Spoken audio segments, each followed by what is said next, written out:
Welcome back. Today I will guide you through creating a Maven project for Selenium in Java using Eclipse. So why we are creating Maven project means here we can add the necessary dependencies different files. So let's get started. Click on file,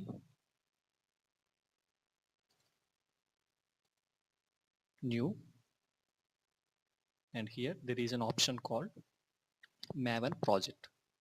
So by using this also you can create Maven project. So click on this, checkbox.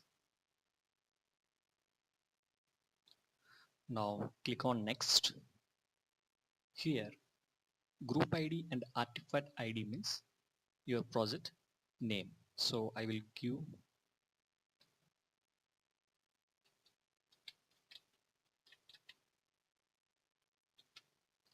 WebDriver project.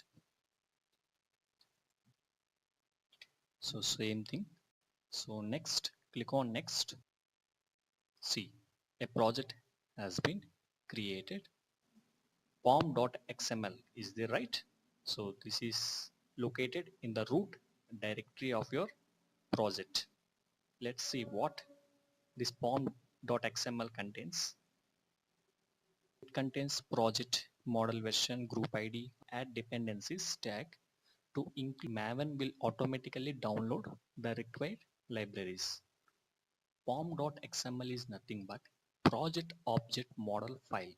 So it will contain all the configuration for Maven, including dependencies, plugins, and other settings. So this structure helps your code organized and makes it easier to manage dependencies